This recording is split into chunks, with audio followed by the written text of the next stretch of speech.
Boa tarde, pessoal. Vamos começar sem mais atrasos. O seminário de coisas legais de hoje é o penúltimo do ano. Hoje quem vai falar é o Guilherme. Vai falar sobre universalidade, sobre bêbados, cafés e queimadas. Muito obrigado, Leandro. Obrigado a vocês por terem vindo. Estou me sentindo até meio robótico, cheio de microfones, muita sofisticação. Mas vamos lá. Quando a gente tenta fazer um seminário mais amplo, assim, para um público mais amplo, e aliás o Leandro até fez questão de enfatizar, mas não põe muita matemática, eu prometi para ele, eu vou pôr uma equação matemática, então eu vou cumprir. E aí a gente vai ficar pensando, é difícil de onde começar. O começo é o mais difícil de preparar uma apresentação dessas. E aí eu vou começar com uma pergunta que aflige a todos nós, sobre o que é matemática, né? E claro, eu acho que uma coisa que todo mundo já vai ter passado é que você entrou na faculdade, aí você vai lá no bar, no boteco, não vai no boteco, vai na padaria com os amigos, aí fala, tem que pagar a conta, né? Aí você fala, todo mundo vira para você, ele faz matemática. Ele paga. Então nós somos calculadoras. Bom, não é bem isso, né? Eu particularmente, e eu tenho alguns estudantes aqui meus que sabem, eu erro bastante em conta. Então não é exatamente isso que eu me considero. Mas é claro, outra coisa que a gente sempre associa é café, né? E a gente aqui adora, a gente tem um jardim lá do CMC, a gente vai lá tomar café, né? Então, e inclusive tem a frase famosa do Erdős, né? Paul Erdős, que um matemático é uma máquina de transformar cafés em teoremas, né? E, bom, a gente faz um pouquinho disso. Eu, particularmente, acho que tenho mais café do que produzo teoremas. Mas a gente não se resume só a isso, né? Uma outra anedota que acontece bastante é que principalmente quando a gente é mais jovem, tem aquela energia de estar começando graduação, meio de graduação, a gente quer até ser excêntrico, a gente fala para coleguinha, é porque nós matemáticos, para a gente, uma xícara e uma rosquinha é a mesma coisa, né? Então, matemática é aquele que tem essa excentricidade e que gasta mais de hora, pode gastar mais de uma hora, tomando um café e explicando para coleguinha, que para matemática, xícaras e rosquinhas são a mesma coisa. Eu não vou falar disso hoje. Aí eu estava preparando isso, essa apresentação eu apresentei em outro lugar, na época, muito difícil assim, tal, e por coincidência, isso foi no passado, uma matéria no passado, surgiu no El País, da partícula de Deus à bola, quando a Big Data encontra o futebol. E essa reportagem falava de empregos modernos, em particular, falava matemáticos, lideram os departamentos de análise de dados de alguns dos principais clubes da Europa, que atribuem a eles a melhora nos jogos e nas contratações. Ou seja, profissão do momento, né? A gente é muito flexível, né? Claro, tem análise de dados, quando a gente fala de Big Data hoje em dia. E a gente, da matemática, a gente pode entrar nesse universo e é um campo a ser explorado. Eu, particularmente, sou muito fã muito fã é uma palavra forte, né? Mas eu acho que nós, da matemática, temos que explorar vários universos, nós temos capacidade disso. Mas não é exatamente sobre a profissão do momento que eu vou falar hoje. Eu quero partir para um lado um pouco mais filosófico, mas como eu não sou filósofo, eu chamei meu amigo que também não é filósofo, Einstein, para falar para a gente o que é a matemática, antes de eu poder falar o que é a matemática. Me atrever a falar um pouco sobre o que eu acho que é matemática. E o Einstein, lá atrás, disse que a matemática é, a seu próprio modo, a poesia das ideias lógicas. Tem muita razão em dizer, e eu acho que uma das primeiras coisas que a gente atribui à matemática é exatamente a lógica, né? Uma pessoa gosta de matemática, uma pessoa gosta de lógica, uma pessoa muito lógica, muito racional. Eu até concordo, mas vou ter que concordar discordando do Einstein, que me perdoe ele, mas porque quando a gente fala em lógica, a gente sempre pensa em algo muito metódico, mas no final das contas, a matemática tem um espaço para criatividade muito grande. É uma linguagem que passa a criatividade, né? A seu próprio modo. Então, por enquanto, eu vou discordar do Einstein, mas eu ainda não vou dar minha resposta sobre o que eu acho que é matemática. Antes de dar minha resposta, e eu vou dar só um pouquinho mais para o final, eu quero fazer na verdade, eu quero fazer diversos experimentos com vocês hoje. O primeiro que eu quero mostrar para vocês é o chamado tabuleiro de Galton, de Sir Francis Galton. O que vocês estão vendo ali é que são umas bolinhas vermelhas lá em cima Então, os obstáculos ali embaixo, em amarelo. E a gente solta as bolinhas, soltamos as bolinhas. As bolinhas começam a cair, pipocar, vai para um lado, vai para o outro. Até que em algum momento elas chegam no final e elas começam a se depositar nesses reservatórios, né? É que vocês veem aí embaixo. E olha que interessante, quando elas se depositam, você vê que elas formam um certo formato, né? Um certo shape, né? Ou que seria, na verdade, o gráfico de uma função que muito provavelmente vocês veem já lá em cálculo 1, com certeza em cálculo 2, numa das integrais mais legaisinhas de se calcular, né? Para pessoas excêntricas como eu, pelo menos. Então esse é o gráfico basicamente exponencial de menos x², que vocês estão vendo aí à sua direita. E é claro, o que esse experimento de Galton nos mostra é um jeito de mostrar, na verdade, como essa função surge naturalmente no experimento do século XIX, né, no começo do século XIX. Né? Certo, esse é um experimento bacana, legal, mas tem outro também aqui que é mais ou menos oposto. Certo. E é o que? É algo que a gente não vê muito, né, por aqui, mas são flocos de neve. Isso é uma gravação do vidro do carro, quando neva, e a neve começa a escorrer e se depositar no vidro, né? E é isso que vocês veem aí no slide de vocês. No slide. O que eu quero que vocês observem é que aí também é um deposimento, digamos, um experimento de depósito de algo, né, nesse caso partículas de neve. E observe que tem uma certa transição. Em que sentido? Embaixo você tem muita neve, em cima você não tem nada, mas você vai formando, né, conforme a neve vai se depositando, ela vai se grudando a outros blocos que já estão depositados e vai formando um certo formato, com perdão formando formatos, né? Forma esse formato e você quer... E o que eu quero que vocês observem é como esse formato se parece, né? É claro, aqui todo mundo já vai falar, é fractal que ele vai falar hoje. Eu não vou falar de fractal hoje, me desculpe. Mas é outra história, claro, isso é também um fractal, mas não é de fractal hoje, é uma outra história que eu quero falar para vocês. E eu quero, na verdade, comparar esses dois experimentos, né? Que, claro, eles são muito distintos e eu não vou me ousar dizer que são iguais, porque eles não são. E principalmente para a palestra de hoje. Qual a diferença que eu quero ressaltar aqui? Pense que no meu lado esquerdo, seu lado direito, né, o experimento do tabuleiro de Galton, basicamente, você pensa nas bolinhas como pessoas ou como partículas e, basicamente, elas não se conhecem, elas não conversam. São vizinhos chatos que não se conversam. E o que acontece é que, se você... Claro, ali a gente fez experimentos soltando todas as bolas ao mesmo tempo, mas você poderia soltar uma por uma.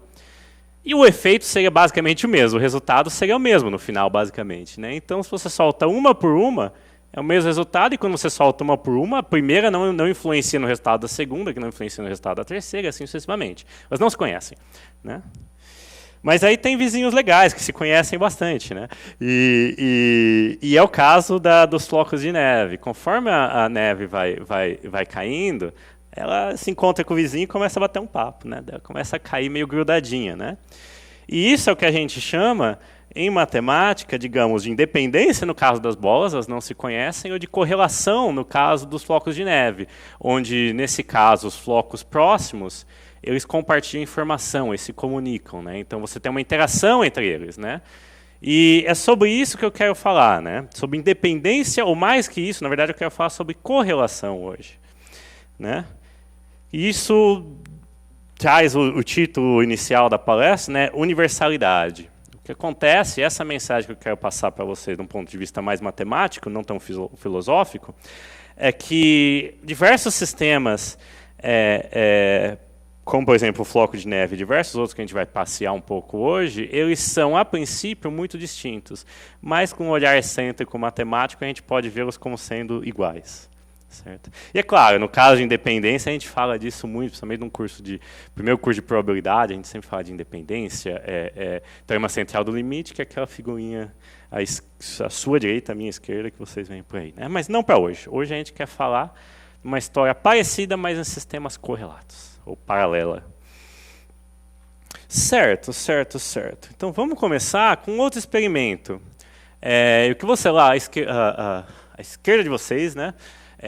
Vocês têm os flocos de neve, claro, do outro lado vocês veem queimadas, né? Então, papel que está queimando.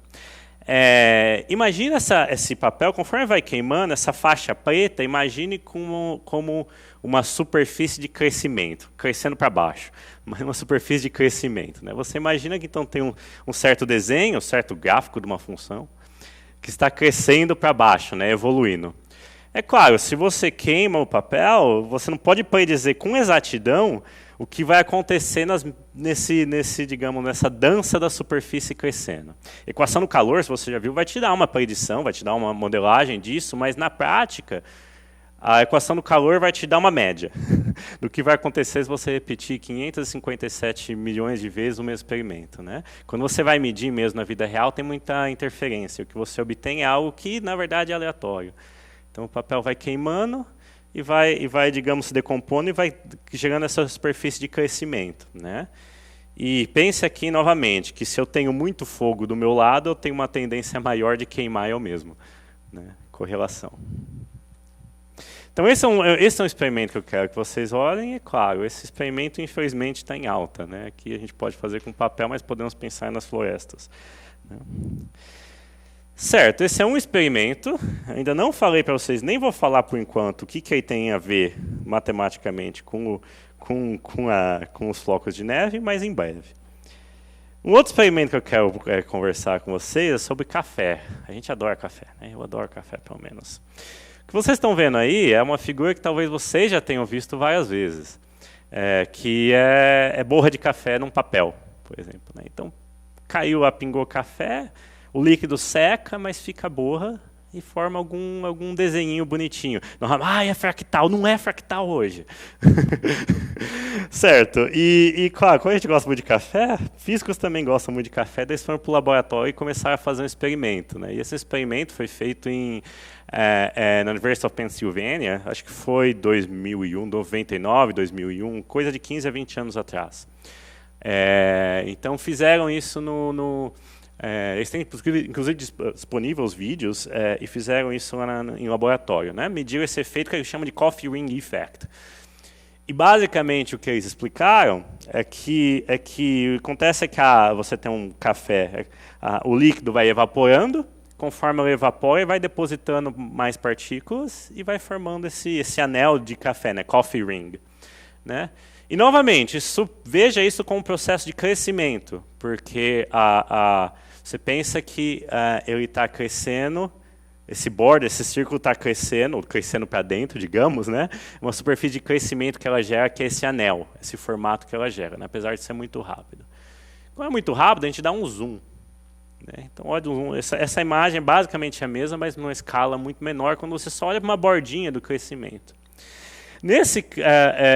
E, na verdade, essa segunda escala aqui, ela veio depois. O que aconteceu é que, vendo aqueles experimentos lá atrás, feito pelos físicos, um matemático, Alexei Borodin, entrou em contato com eles e falou: nossa, isso daí que vocês estão fazendo, eu acho que tem um modelo matemático para isso. E daí eles resolveram analisar numa escala mais fina.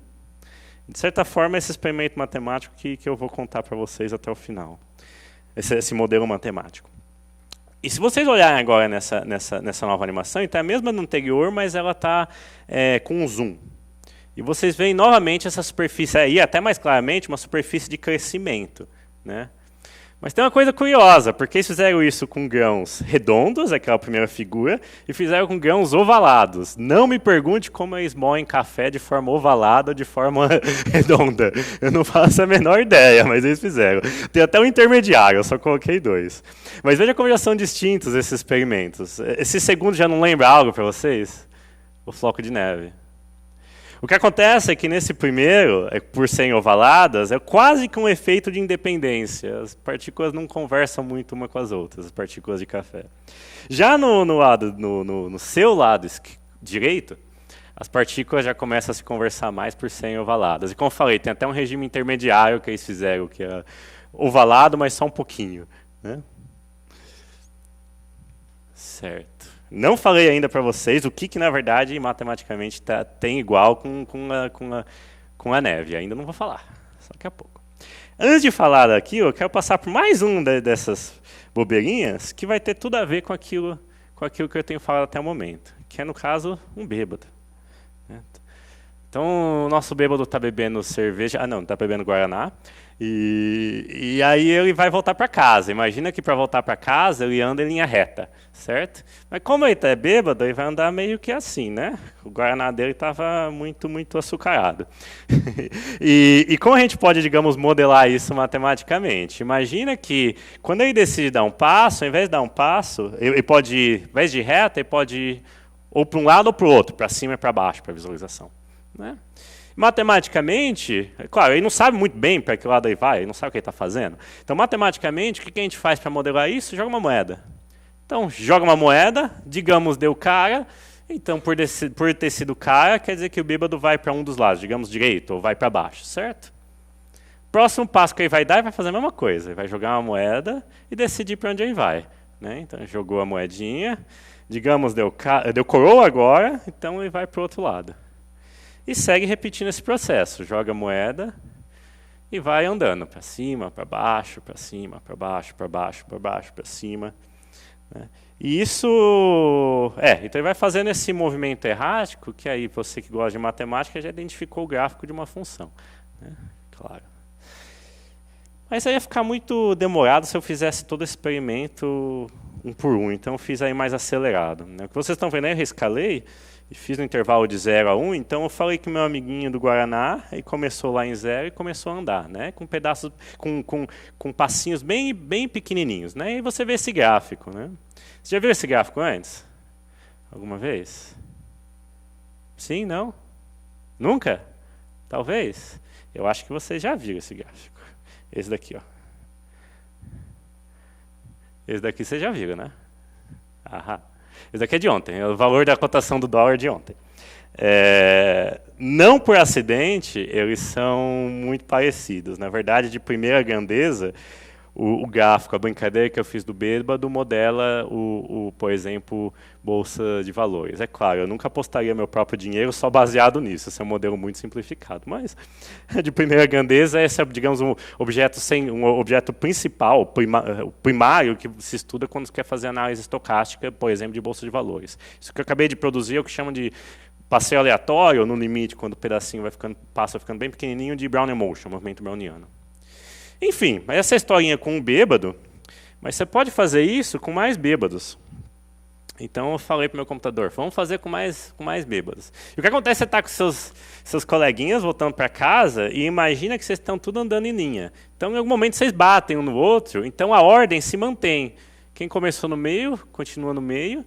Quem começou nas pontas, continua nas pontas. Como vocês têm que sair da padaria com o seu Guaraná e chegar lá na sua casa, na sua república, o ponto inicial você conhece, o ponto final você conhece.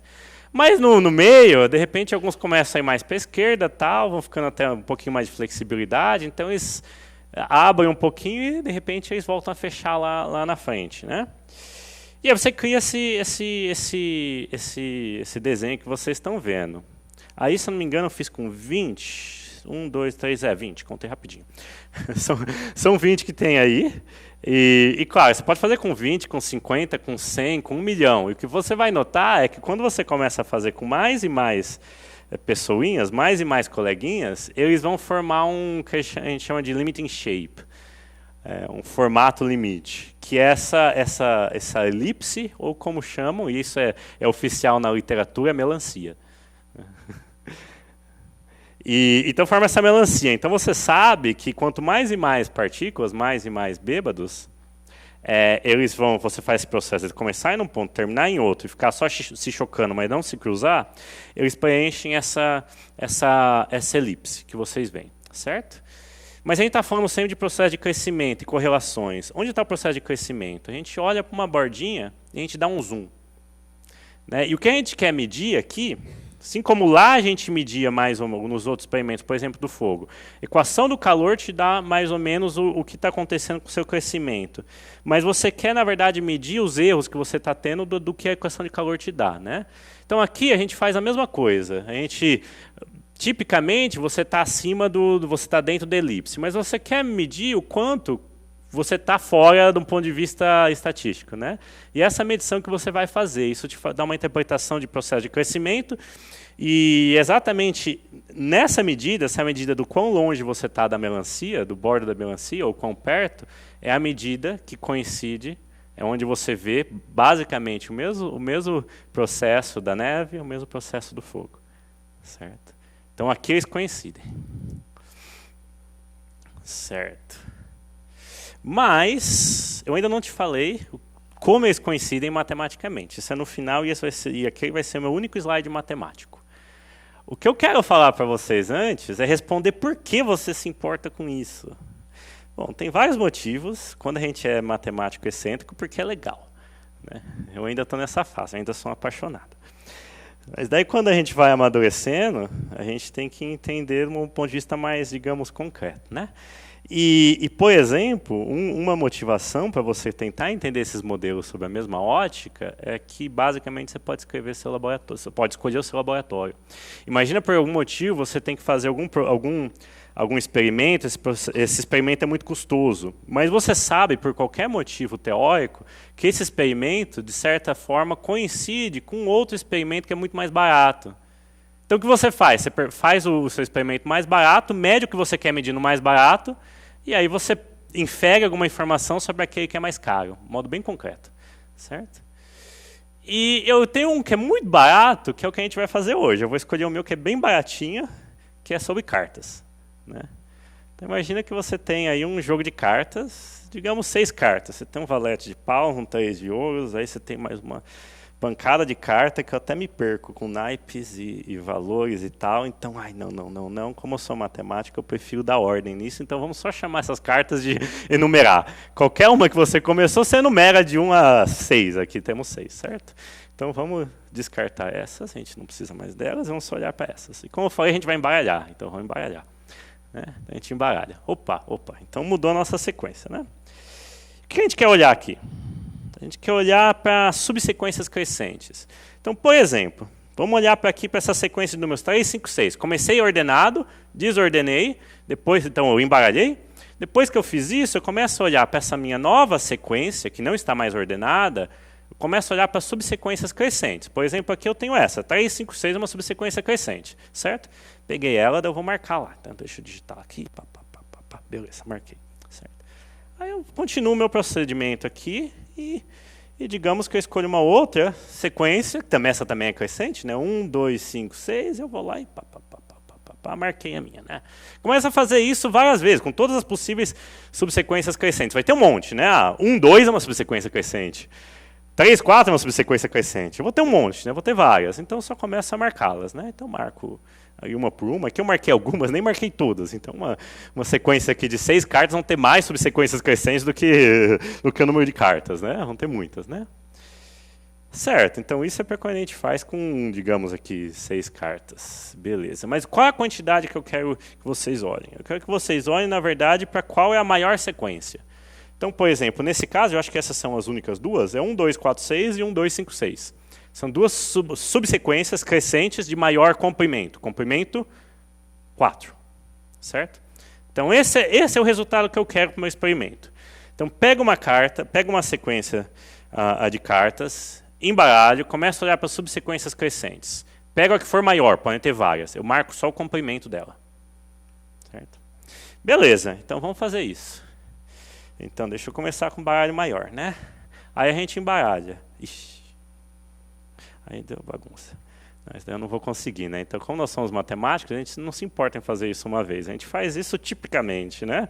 Então, imagina que você tem um baralho, digamos, com 5.000 cartas. O que a matemática continha aqui, eu diria que até de graduação, só que a gente não vê na graduação, mas não é sofisticada, não.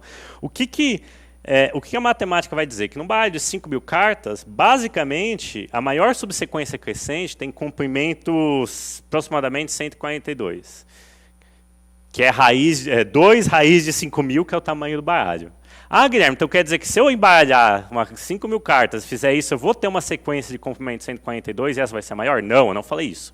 Tipicamente. Agora, se você pegar um baralho e embaralhar um baralho de 5.000 cartas, embaralhar 300 mil vezes e cada vez você fizer todo esse procedimento, primeiro você vai morrer, porque vai passar muito tempo, né? Mas se você conseguir fazer isso, na média, você vai ter que a maior subsequência crescente é de tamanho 142, certo? E essa matemática não é tão difícil de ver. É um bom projeto de C, digamos. Agora, o que já é mais difícil ver, e esse é o que chamam de problema de Ulam, que durou talvez uns 40 anos para ser descoberto, quase que acidentalmente, mas nem tanto, é que é a relação do erro. Como eu falei, tipicamente você vai ter 142, uma subsequência crescente de tamanho 142, a maior, né, o comprimento da maior subsequência crescente. Mas você sempre tem um erro. Né? Como eu falei, imagina lá no seu papel, a equação do calor te dá a evolução da sua superfície de crescimento. Mas você tem um erro, um tiquinho que balança. Né? No floco de neve, a mesma coisa. No passeio dos bêbados, a mesma coisa. Você tem um errinho. E esse errinho, ele é da ordem raiz sexta de 5.000, vezes uma quantidade que essa sim é aleatória. Que eu estou chamando aqui de Ki2, ou Chi2.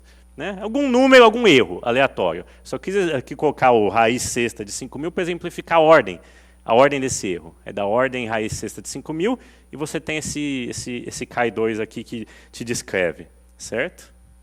Mas é claro, agora sim você tem que me perguntar, mas Guilherme, você está falando muita coisa e não está me contando nada. Quem que é esse sujeitinho, esse erro? Né? E essa é a quantidade interessante. Né? E o que é ele? É exatamente esse mesmo erro que aparece nas melancias, no passeio do bêbado, que aparece na queima de papel, que aparece no floco de neve, que aparece na borra de café.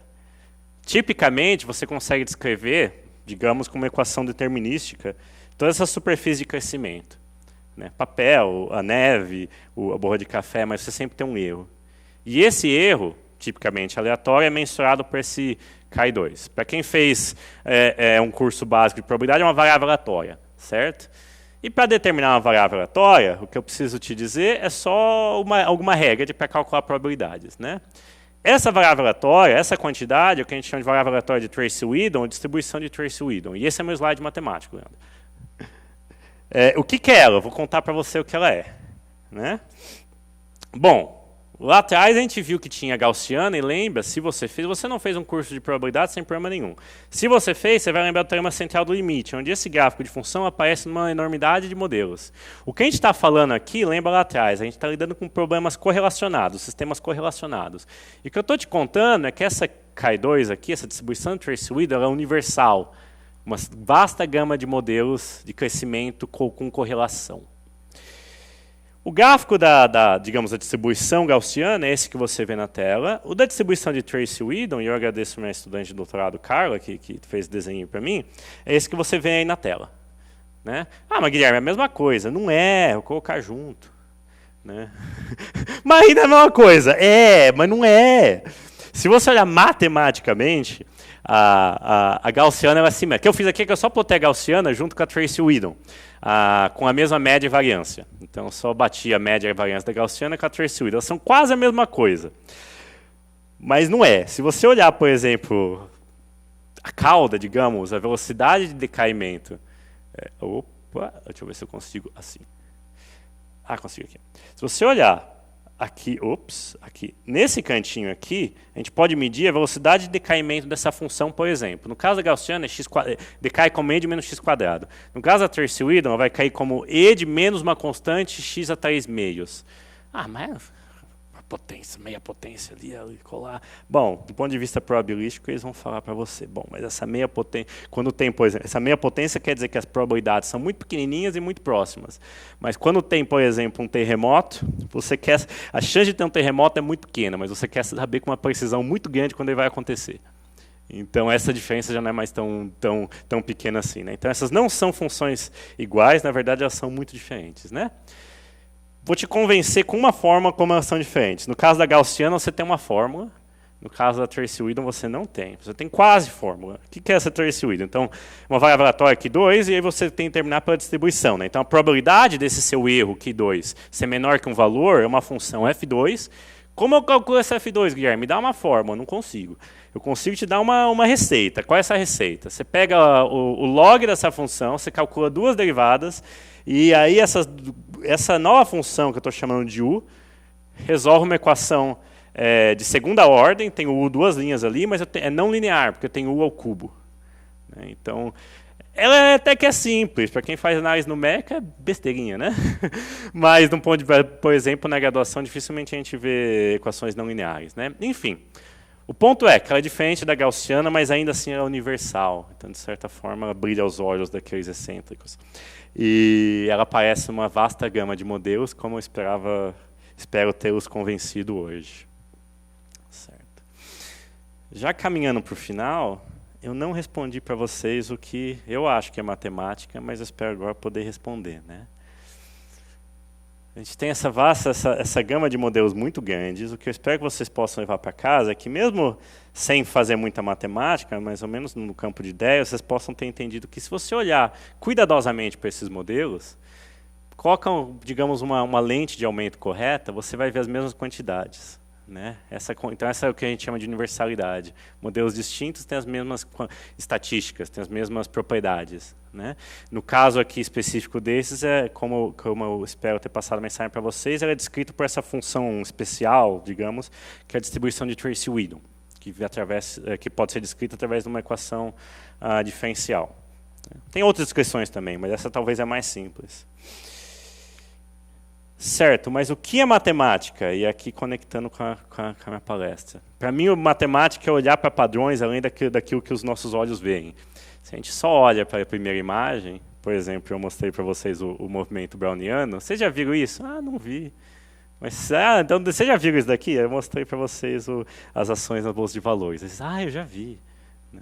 Então, muitas vezes, quando a gente está estudando algo, tentando entender algo, a gente não, assim, à primeira vista, a gente não vê relações, não vê como uma coisa pode ser conectada com a outra, né?